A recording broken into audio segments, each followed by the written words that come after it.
माता के ये धरती से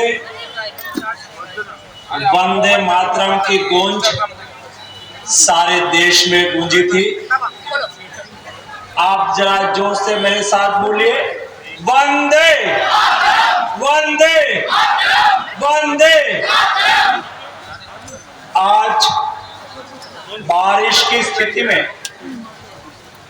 इतनी बड़ी संख्या में उपस्थित आज के कार्यक्रम में मेरे पहले जिन्होंने विस्तृत रूप में अपना वक्तव्य दिया है, ऐसे और उत्तर कोलकाता सीट के सांसद बन के मेरे साथ बैठने वाले हैं, ऐसे तपोस रोई जी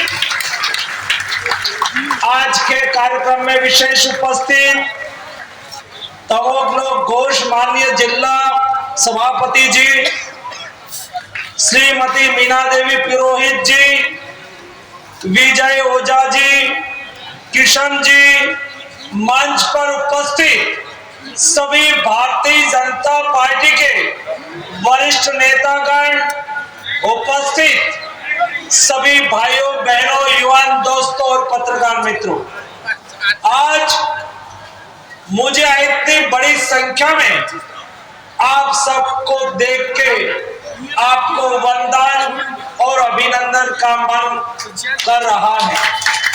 मैं पिछले 10 दिन से कोलकाता में हूं। जनता जनार्दन का मैंने जुस्सा देखा। बंगाल की जनता और बंगाल की धरती को मैं अभिनंदन करता हूं। ये धरती दोस्तों विचार परिवर्तन की धरती है। ये धरती जनसंघ के स्थापक श्यामा प्रसाद मुखर्जी की धरती है। ये धरती क्रांतिकारियों की धरती है, सुभाष चंद्र बोस की धरती है, विवेकानंद जी की धरती है। दोस्तों, ये धरती ने देश की आजादी में बहुत महत्वपूर्ण योगदान दिया था। स्वामी परमहंस की धरती है। ये धरती एक बार ठान लेती है ना, तो परिणाम ला के दिखा देती है। मैं ये बदलाव देख रहा हूं। इस बार पश्चिम बंगाल में भारतीय जनता पार्टी आ रही है, टीएमसी जा रही है, मैं महसूस कर रहा हूं। दोस्तों, भारतीय जनता पार्टी और भारतीय जनता पार्टी के नेता नरेंद्र मोदी विकास की राजनीति करते हैं। बंगाल विकास चाहता है, बंगाल प्रगति चाहता है, बंगाल विकास के रास्ते आगे बढ़ना चाहते हैं। लेकिन टीएमसी के गुंडे लोग दोस्तों बंगाल को तबाह करके रखा है। टीएमसी दोस्तों कटमनी के लिए राजनीति करती है, गुंडागिर्दी के लिए राजनीति करती है। उसको विकास के साथ कोई लेना देना नहीं है। लेकिन उनके सामने जनता जाग उठी है, कार्यकर्ता दौड़ उठे हैं। अरे दोस्तों, आज यहां हमारे तपस्या बोल रहे थे, टीएमसी के लोग गुंडागिर्दी कर रहे हैं। अरे मेरे भारतीय जनता पार्टी के कार्यकर्ता नहीं रुकेंगे, नहीं झुकेंगे, जीत के रहेंगे। ये बदलाव में देख रहा हूं दोस्तों। आज ऑडियंस में मेरे भारतीय जनता पार्टी के 2 कार्यकर्ता, एक अनुपमा रॉय, आज सुबह में यहां अनुपमा रॉय हो तो खड़ा हो अपने स्थान पर। सुबह में वो बाजार में गए थे, टीएमसी के गुंडे लोगों ने उसको मारा पीटा, लेकिन उन्होंने कहा मैं क्रांतिकारियों की धरती पर पैदा हुआ हूं। घमंड रखने वाले, घमंड तो रावण का ही नहीं टिका था, तो यहाँ के नेताओं तो कहां से टिकेगा। हम लड़ेंगे, कार्यकर्ता जिसको मैं सैल्यूट करता हूं। दोस्तों, हमारे बीच में राजेंद्र सिंह, जिसको कल टीएमसी के गुंडों ने उसके साथ बदसलूकी की थी, वो भी आज ऑडियंस में आके बैठे हैं। उन्होंने कहा हम नहीं रुकेंगे, नहीं झुकेंगे, संघर्ष करेंगे, भाजपा को जिताएंगे। भाजपा को जिताने के लिए, समर्थन करने के लिए आप सब लोग यहाँ आए हैं ना दोस्तों। नहीं केवल आप आज यहाँ श्रोता के रूप में आए हैं, आप देश के नए इतिहास के साक्षी बनने के लिए आए हैं। मोदी जी के नेतृत्व में देश बदल रहा है, देश आगे बढ़ रहा है, नया भारत का निर्माण हो रहा है, विकसित भारत बनने की दिशा में देश आगे बढ़ रहा है। मोदी जी ने 15 अगस्त 2023 के दिन उद्बोधन करते हुए कहा, रेड फोर्ट से कहा, 2047 जब देश आजादी का शताब्दी वर्ष मनाता हो तब देश को विकसित भारत बनाएंगे। एक विकसित भारत बनाने के लिए आप सब लोग यहाँ नरेंद्र मोदी को समर्थन करने के लिए उपस्थित है ना, मैं आपको कोटि कोटि वंदन करता हूँ, अभिनंदन करता हूँ। दोस्तों, हमारी राजनीति जन कल्याण की राजनीति है, हमारी राजनीति विकास की राजनीति है, हमारी राजनीति गरीबों के कल्याण की राजनीति है। हम केवल चुनाव आता है ना तो बयानबाजी करने वाले लोग नहीं हैं, हम समय आते हैं ना तो करके दिखाने वाले लोग हैं। मोदी जी ने कहा था मेरी सरकार गरीब, शोषित और वंचितों के प्रति समर्पित रहेगी, और मोदी जी ने तुष्टीकरण नहीं करा। आज बंगाल में मत की राजनीति करने के लिए राज्य की मुख्यमंत्री हमारे संतों का अपमान कर रहे हैं, उसके लिए अभद्र शब्द प्रयोग कर रहे हैं। दोस्तों, हमने विकास की राजनीति की, जनता के साथ खड़े रहे, समाज का तुष्टीकरण नहीं करा। हमने कहा कि देश के गरीब का विकास होना चाहिए, तो मोदी जी ने ऐसा नहीं कहा कि ये राज्य के लोगों ने हमें मत दिया है, उसके लिए योजना, ये राज्य के लोगों ने हमें वोट नहीं दिया है, ये मजहब के लोगों ने हमें वोट दिया है, ये मजहब के लोगों ने हमने वोट नहीं दिया है, ऐसा नहीं सोचा। और मोदी जी ने कहा मेरे देश में कोई नागरिक भूखे नहीं सोने चाहिए। 80 करोड़ लोगों को आज देश में मुफ्त अनाज देने वाले कोई नेता है ना तो उसका नाम नरेंद्र मोदी है दोस्तों, और उसकी पार्टी भारतीय जनता पार्टी है। मोदी जी ने कहा गरीब गरीब होता है, हर गरीब के घर में गैस का सिलेंडर होना चाहिए। मुझे पता है एक समय था गैस का सिलेंडर तो गरीब व्यक्ति के यहाँ स्वप्न जैसा था। आज देश में 12 करोड़ गैस का सिलेंडर देके गरीब परिवार के घर में गैस का चूल्हा चल रहा है। दोस्तों, मोदी जी ने कहा मेरे देश के कोई गरीब बिना छत से नहीं होना चाहिए। 5 करोड़ से अधिक देश के गरीब लोगों को अपना स्वयं का घर मिला। और मुझे दुख के साथ कहना पड़ रहा है, आज मोदी जी ने देश में 5 लाख के मुफ्त इलाज की गारंटी दी है।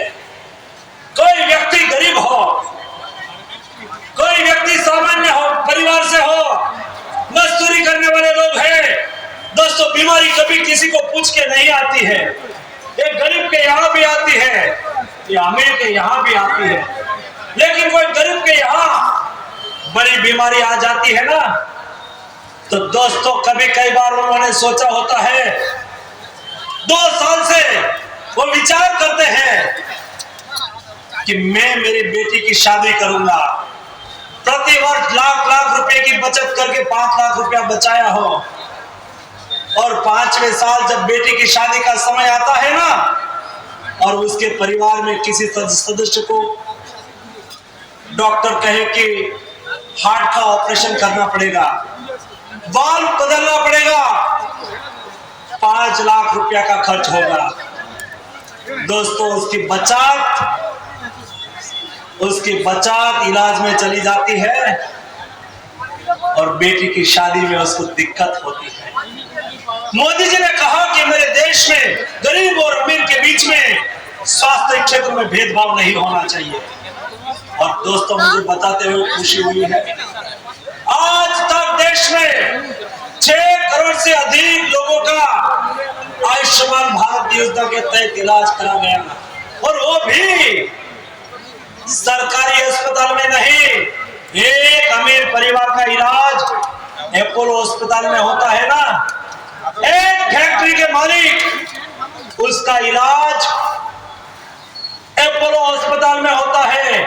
यही फैक्ट्री के में मजदूरी करने वाले मजदूर का इलाज भी अपोलो अस्पताल में उसके बगल के बेड पर होता है। दोस्तों आज ऐसे करोड़ों गरीब लोगों की दुआ नरेंद्र मोदी के साथ है। और दोस्तों मैं भारत सरकार के आरोग्य मंत्री के तौर पर आपको एक कहना चाहता हूं, जब देश में और दुनिया में कोविड जैसी महामारी आई और उस वक्त मैं सारी दुनिया के साथ बात कर रहा था, विकसित कंट्री में भी संसाधन की कमी हो गई थी, और ऐसी स्थिति में देश में वैक्सीन का रिसर्च करना, देश में वैक्सीन का मैन्युफैक्चरिंग करना और 240 करोड़ डोज एडमिनिस्टर करके देश की जनता को बचाने का काम किसी ने किया हो ना, दोस्तों ये नेता का नाम नरेंद्र मोदी है और ये पार्टी का नाम भारतीय जनता पार्टी है। आप तपोसदा को वोट करेंगे ना, आप तपोसदा को वोट कर रहे हैं, उसका मतलब आप नरेंद्र मोदी को तीसरी बार प्रधानमंत्री बनाने के लिए वोट कर रहे हो, और ये नरेंद्र मोदी है। दोस्तों मैं आपको पूछना चाहता हूं, कोविड के दरमियान आप सब लोगों ने वैक्सीन का 1 डोज लगाया है? जरा जोर से बोलिए, लगाया? 1 डोज लगाया कि 2 डोज? 2 डोज लगाया। और कई लोगों ने तो कितना डोज लगाया? और उस वक्त वैक्सीन की कीमत 202,000 रुपया थी। एक व्यक्ति 3 डोज लगा दे तो कितना खर्च होता? जरा बताइए कितना खर्च होता? 6,000 होता ना, और एक घर में 5 लोग होता तो 30,000 रुपया का खर्च होता। दोस्तों स्थिति ही ऐसी थी, शायद मोदी जी ने मुफ्त वैक्सीन नहीं लगाया होता तो हम तो अपना जीवन बचाना चाहते थे, हमारे पास पैसा हो न हो किसी के घर से लेके भी हम वैक्सीन लगवा देते हैं। लेकिन ये नरेंद्र मोदी ने ऐसी स्थिति में ना देश में मेडिसिन की किल्लत रहने दी, ना देश में किसी लोगों से वैक्सीन का 1 रुपया लिया। सबको वैक्सीन, जरा बताइए, मुफ्त वैक्सीन, सबको वैक्सीन, सबको वैक्सीन, सबको मुफ्त वैक्सीन देके दोस्तों दुनिया को बता दिया ये देश शक्तिशाली देश है, ये सामर्थ्यवान देश है। और ये बंगाल के लोग हैं ना, प्रबुद्ध लोग हैं, चिंतन करने वाले लोग हैं। और दोस्तों मैं आपको एक बात बताना चाहता हूं, मैं कोविड के बाद वर्ल्ड इकोनॉमिक फोरम दाओस में प्रतिवर्ष 15 तारीख से 2 जनवरी में, 15 जनवरी से 2 जनवरी तक वर्ल्ड इकोनॉमिक फोरम की बहुत बड़ी कॉन्फ्रेंस होती है। दुनिया के पॉलिटिकल डेलीगेशन वहां पर आते हैं, दुनिया की मल्टीनेशनल कंपनी वहां पर आती है, दुनिया के इंटेलेक्चुअल लोग वहां पर आते हैं और उसमें बिल गेट्स दुनिया का बड़ा आदमी माना जाता है। कई कंट्री इकट्ठे हो तब एक बिल गेट्स का वर्थ बनता है। ये भी वहां पर आए थे और भारत सरकार के आरोग्य मंत्री के रूप में उन्होंने मेरी अपॉइंटमेंट मांगी थी। हम तो भारतीय लोग हैं, कोई मिलने आते हैं तो हम खड़ा होते हैं, खड़ा होकर गेट तक उसको लेने के लिए जाते हैं। मैं कई दिन से कलकत्ता में हूं, कई परिवार में मैं भोजन के लिए गया हूं, तो जहां मैं भोजन के लिए जाता हूं वो घर के बाहर मुझे लेने के लिए आते हैं, मेरा आतिथ्य करते हैं। वैसे मैंने भी बिल गेट्स का आतिथ्य करा और उसके साथ हस्तधूलन हैंडशेक करा। और जब मैं उसको हैंडशेक कर रहा था ना, तब बिल गेट्स ने कहा, congratulate India, congratulate Narendra Modi, you have done Covid measure, you have done good Covid management and vaccination drive. मैं भारत को अभिनंदन देना चाहता हूं कि आपने दुनिया की सबसे बड़ी वैक्सीनेशन अभियान चलाया और आपने अच्छा कोविड मैनेजमेंट करा। दोस्तों, दुनिया भी हिंदुस्तान को अभिनंदन देने के लिए मजबूर हुई है।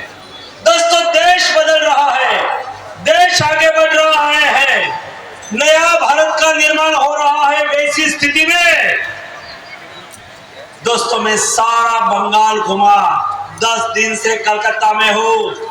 कलकत्ता की जनता का मिजाज मैंने देखा। हर घर में बाजब होने लगा है। लोग खुल के बाजब की फेवर में बोलने लगे हैं। केवल बोलने नहीं लगे हैं, बाजब की रैली में लोग खुल के बाहर आने लगे हैं। बाहर बहुत हो गया, गुंडागिर्दी हमारी बंगाल की जनता ने देख लिया। 5 चरण का चुनाव हो चुका है, अभी 5:30 हुई है। जिसको लिखना है वो लिख लो, बंगाल में 30 से अधिक सीट भारतीय जनता पार्टी की आएगी तो बसपा जीतेगा, पार्लियामेंट में मेरा साथी बनेगा नरेंद्र मोदी। अगली बार जरा बोलिए, अगली बार 400 पार के साथ नरेंद्र मोदी देश का प्रधानमंत्री बनेगा। और आज मैं फटका निकाल के, उतारियों निकाल के एक स्ट्रीट से निकल रहा था, 2-3 लोग टीएमसी का फटका पहन के खड़े थे। उसको पता नहीं था अगल बगल में कौन खड़े हैं।